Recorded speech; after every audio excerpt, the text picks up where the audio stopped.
had we known even a little more than we did, we probably never would have started this business. Right. I mean, we had, Bob and I each had $1,200, and we thought we would start a business. And we couldn't create a farmstead cheese. Mm-hmm. Right. We needed to be a little bit more resourceful, I guess.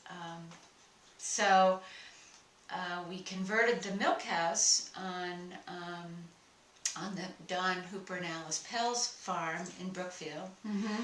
And they were delighted to sell us goat milk. Mm-hmm. They were bottling milk and shipping it to Bread and Circus, now Whole Foods in Boston. Oh, wow. Mm-hmm. And really were not thrilled with the idea of having to bottle this milk every week, so they were delighted that Bob and I wanted to make cheese. Uh-huh. And so we converted this little 10 by 10 milk house and went to the local bank and got a, let's see, how did this work? We went to the United Church of Christ, had a revolving ag loan fund. So we borrowed $4,000. Wow. And with that $4,000, Mm-hmm. we were able to go to the local bank and get a commercial loan for 10. Oh, boy. And so we bought a boiler, Mm-hmm. and were able to pasteurize milk. Of course, we had to. By law, Right. we had to pasteurize the milk. Right. Mm-hmm. And start making cheese. And, you know, you imagine we're sitting with this banker, and we say, we have a business plan, we're going to start a cheese business. And they thought, oh, great, you're going to make cheddar. We said, well, no. We're going to make goat cheese. And they thought, goat cheese? Well, who's going to eat them? People don't eat goat cheese. Yeah. What? Yeah. Oh, we say, don't worry. We've got just the thing. People are going to love this cheese. Mm. Well, where are you going to get the milk? Mm-hmm. Oh, don't worry. We'll get people to produce milk for us. Mm-hmm. And so we cajoled little backyard 4-H herds that love their breeding and love their animals to convert their milk house so that they could sell the milk. And I would go around with a pickup truck and a few stainless steel cans and drive clear around Vermont. I think I had about a 200-mile drive twice a week to pick up a can here and a can there. Wow. And I head back to the milk house and start making cheese about 4 o'clock in the afternoon. I made the cheese, and Bob had a little office in his home in Williston. And, you know, he had a phone and a typewriter. Mm-hmm. We dialed and had a customer list locally that we sold, you know, tried to sell some cheese, and every week we would drop off 12 cheeses, and the next week we would pick up 6 that didn't get sold. And it didn't take long for us to figure out that this was not a sustainable marketing plan. Right. To find a person at a farmer's market selling cheese was a real oddity. Oh, this is, you know, they thought, mid-80s? Oh, yeah. That just, it was not done.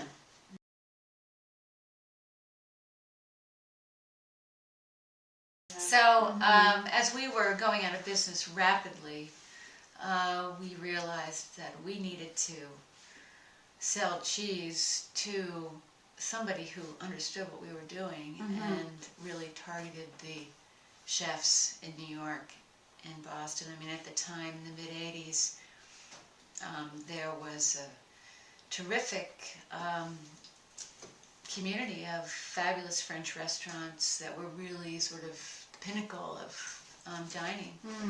And we got up the nerve to make our way into these kitchens and present to these French chefs who I think were probably intrigued with the story and were happy to buy a cheese that would be for what they could import. It really had to be good, though. I mean, they were not... Because these were French chefs. Yeah, they were not going to settle for something just because it was local. Right, sure. So, you know, they really kept us honest.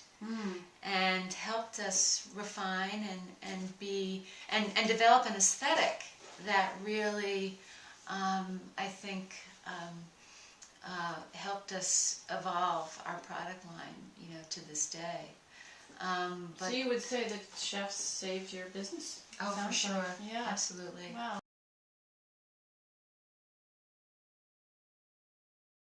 I had always had in the back of my mind to make the little ripened goat cheeses that we made in France because I love them. And, you know, I really saw a huge opportunity in the United States to develop that category. It has not been easy. We started to make the bambouche, the little ripened, ash ripened goat cheese, The winner. very much fashioned after a seltzer share. We had help from Pascal Jacquin. I went to visit him. He came to visit me. We had the cheesemaker from Rocamadour come, who are all involved in making this geotrichum style cheese. Yeah. And we converted a small room in our creamery to do this absolutely rudimentary, you know, just enough to get ourselves into a lot of trouble. Because we were able to make some cheese that was really good, but we really weren't able to make cheese that we could put into distribution or sell in a market that we were confident that when the customer was eating it, they were eating what we wanted them to eat. So all that said, we had attracted some French interns over the years. You know, these students who attend the national dairy schools in France are required to do internships. Sometimes they come to the United States to improve their English. We had Marc Drouard, who is now the instructor at the Institute of Arts and Cheese. Right. His now wife, Adeline, who they weren't married at the time but met in our company as interns. Your general manager. And she, Adeline, was getting her master's degree and suggested, well, this room where we're making this cheese really isn't going to amount to anything. If you want to make a business out of this, let me help you design an addition to the creamery that's separate so that we can do these things properly.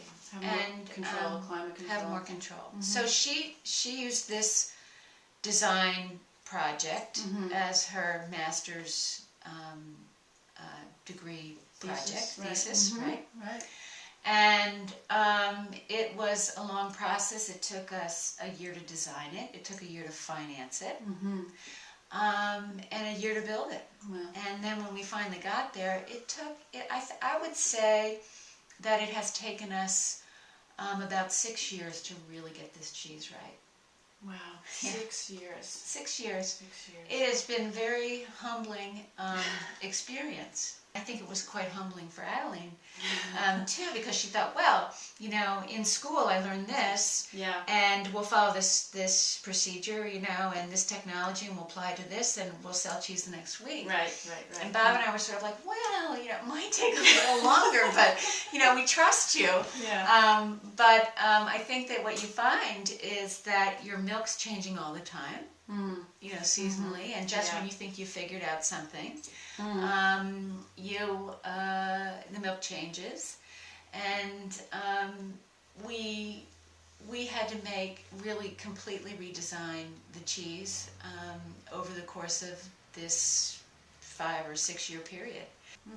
You know, it's been an interesting process, but I have to say, I just love this product. Yes.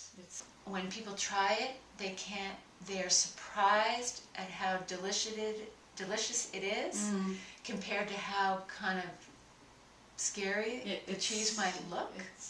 So it's been a big education. Yeah.